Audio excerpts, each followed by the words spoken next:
Yamada phone na phone na akwaba edibe PM ewo Osono TVGH so ahase no ne eye media village a omo create ede ema eye media fo a obetimi abemu se omo eye no omo ye ne se omo mpese eye media fo nyina ebetimi akọ eye dom honomo enti ahase no omo create ede ma eye media fo edi omo dwuma nyina ede fa eye program ni nyina na se de media fo no so no ye hwese de ne program no esi ekoye na ye media for no so ewo chefa ewo eye amemu a ekoso yimu obebe se ye the fourth realm of the government entineti mi ekire adwene ekire de ewse eko ana ehu de eko ye nyina so no eno nti ene no ya be pem wan se no ne ye nua no media for no so eni nkomo ye musa ene proceedings eko so nyina no omo so adwenkire kakra ewo ho menua odin ne ye KB Nyakun Oxy 98.5 FM Ushe ene proceedings ya course ya ye start FM free eye ahomachi be 10 o'clock a na eye parliamentarians ne koshia ya na eye se omotimi eyi speaker uhwe at the time a trend ya e de ekoduru ye na your media personnel e de na beka afasa eye incident dey see no first of all mamenda Osono TV ase endro na mbabe pimu ha first of all question now beside no say democracy yakoyenim yes to me no democracy for this year no ade to me akonanim pa wo hwa won omoto aba no o ma kire say democracy no enye say me maame na wo meto party mutitia ne ke say meto aba ma we na emum afi abato no moto ye no o mama ehu democracy mu ensonsonie ni nyina ne say wo hwa na nka MPP ekuta 146 there about and this time no 69 to me change aba ama beda 137 which they say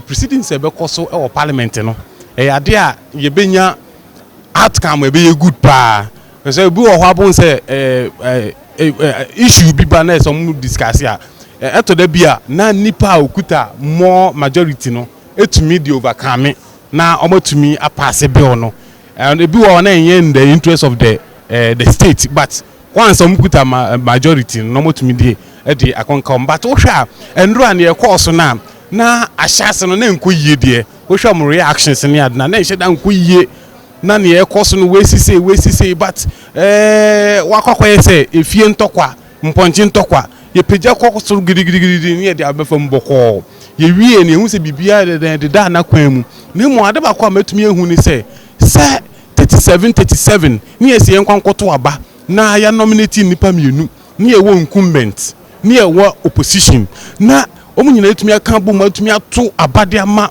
opposition na esi wa ba ye speaker of parliament na me hu say democracy ye kwa anim pa ayie na ohwe nso a speaker ne bae no ne ye ne nkasa do opposition party no e boycott for swearing in no but ohwa speaker no ne conduct ne officiating ni ade otum say o ma be party affiliation bia ho eno kire say yenyi akoyanim say ye di bia sha wonsa enye about party is the interest of the nation and I say ni yehu say dead but ade ba ko course of parliament enye fe kakra ye course no atwere boni an keka ho embra ye nua Carlos ekofa we an nchinyehye ni ade course no reaction and I said the way we see react here no anye fede but ye hwe anim say omo ye mra hye bedwafo omo no mo hye mra na ye nso aye wase no omo hwe say ye bedi so no ye besrem so omo hye mra na omo ma ehumna nwam kakra esan say okura mra hye bedwani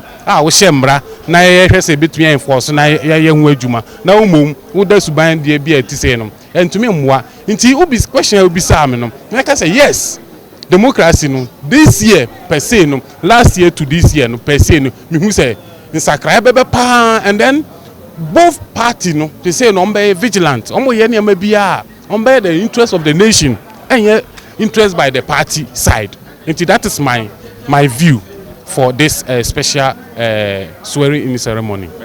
Thank you very much. Emo akwa ba ede ba Osono TVGH wo hwe ene efri enura homachen ebesinde you are a media personnel wo hwe eye proceedings ya akoso ansa na yetimi aswe eye speaker of parliament ya your observation then abeka fa ho was a very colorful event and Oshe Senior a quine on Namswa Faswa Baya on say a history and a SCA previously. Never Senior best speaker in a majority, no most of times before say or more certain crown was already determined. But this is the case at Ufifi Bano. Na unim the speaker near the Bemano. And then Canana Utum say both sides are already say NPP ni MP should do something that straight away. Now or the speaker no, but this is a side that now a very tight for you to determine and a idea ama democracy ama ni penye na say enwanwan yi pa because they see enwanwan but all the same that is how democracy no is here and me hu ni say ebebo ama amamu no ebre ko nanim no enema sesa ma yeso yat democracy no ase better but all the same was colorful yanti any bad thing before this event but for God being so good sano my titi ni nyina ntimi ama so who said there was a heavy security present and I think say enra you experienced the democracy culture and history and so am making ho enra Osha e na etimi eputi eye minority offer omontimi appear ewo eye president swear in no on say edu baby these are antis in politics you supposed to be so you fast this is a case who contested the president elect the Supreme Court abesa o che say onokwa wani nkunim na obi a wani nkunu ne be swear in na obeba ye make wanya kriwo no because emra no edu baby the judge for no edioma dwene and the verdict ne eba these are some of the petty things one year faster ebe Supreme Court na ebe free case no na abitu and ABS pen so okay 2012 ABCA MPP contested say John Dramani Mahama former president in the on deserve say yesu and in therefore Omama what I say and no history edu bebe na repeating ho and then and this is so it was Supreme Court all contest here what I say president you know when you yenye rerun and today no say na MPC ba they won't come. The most important thing is you swear omo MPC in and omo you omo speaker that is a paramount thing also and they've done it. You know wama asem no court until say court be determine the do is where we why betina say because but so you swear in there oma because chief justice na ono ba be panana mo matena say so na be swear in also betina say be to say president you know we deserve so a president na we dey say about Supreme Court abede nti no me gidi say no e kan obinti na omo amba ni amada say o station ene odin me yajmo Fox FM edin afrem ya mansan nyina be hu me principal me da say nice one ye go so a ewo eye podium ase no ma ha ye eye media village no na mensaka e menua ba ko a ono so ewo eye kingdom ewo ha se no mo menua a ne din ye Emmanuel iwe de me namesake ima ohwa eno ahomache na wo so ba ha se no mo beda ha se no mo ma yatimi ahwedwuma de nyina yatimi awie ohwe the conduct ya eno ye MP fo no etimi SBT ye na amafo ka ho asem wa bontene bebre why media personnel no o take anything me da say na there you when run there edwuma ya yache my year for so many years me parliament student pa meaning proceedings no betini maybe as parliament but the ndra see ye there say me ferry and want me who MPB pa say papa we your friend MP and mama we your friend MP say ade anka metumi ato boabo na anka metumi to boabo no o wade nti say wama obu a me woma MPs ne parliamentarians no efi ho kra ade na ma wo hu sa ebu na firi ho papa bi pa na me bu no or your friend who MP na we hu ballot box me say box na nkaza no e ya buying property na we ko we chipa na we butu ade ya to fom enti obi ebutu wo de ebo fom a ebe ode I mean the assault was too much in the room I for the guest house and the house of this na omode enyoma sebe agbogrosi market for kontokwa omo ye no omode call in tokwa bi si o baby I mean the place was like market mpo dia things anka decency be crowd, but the issue of parliament on there. No wonder say yan swear president in because the place that doesn't deserve to be called an August house. Would you say the Omaya no ama a Phoebe and a can be about Omonkasa personality any parliament house no? I strongly believe so. Say a Phoebe aka parliament house no the way am so na me parliamentarian obi ye bibia na the most terms ni bi na then me refi mo terms ni bi o can be bitia MP na ye fro na ye ko ye wo se na ye ko ye wo se no ye hu se sa numa ni nyina ye fake fake omo di fin aka senior esese anka parliament eye no omo di fin aka ho pa na ese on be pa Ghana fo nyina achewo ese omo pa Ghana fo nyina achewo pa. Yeah, right. Enti egu so ano yene mema ne beso atimi akasa yen hwe ema ne beso adwe nkyere kakra ewo ho manya me akasa me die mba ko wase mu eye ela ono so ensentwere ni ela wo hwe a eno a mo beda ha se no mo a betima ba ye adwuma ama ade achi wo hwe eno a de si ewo parliament house na wo gidi se eye ye honorable members no de omaye eno a no amatimamufo no ebenya odobi e de amom se omoto abade ma wona. Kakra mekane say enjoy the course of Parliament House and as a chamber no wasn't good at all. Yeah, our own NDC for no didn't react well. They really didn't react well. I wasn't in support of whatever they were doing, but it's almost there. They saw it as if say they were trying to prove free and fair elections during the parliamentary, secret voting. See, that's how they saw it. But to me, media, there, if you really want a free and fair election or secret voting to bring out your Speaker of Parliament, you shouldn't force. You shouldn't go beating someone. Slapping someone. A whole honorable. Then you just gave him a slap. Then it was a whole lot of chaos at the parliamentary chamber. It was a whole lot. Osha. The kind of behavior omo okase omo putting up no omo etime ma omo achieve omo goals na mo hwe.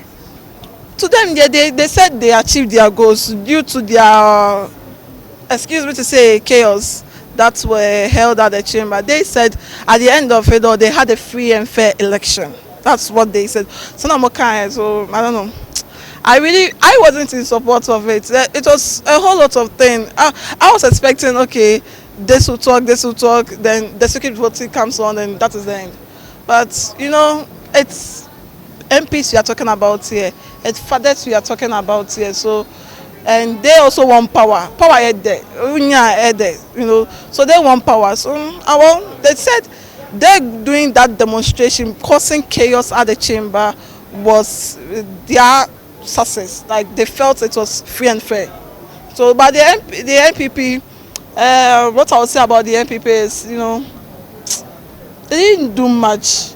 They really comported themselves.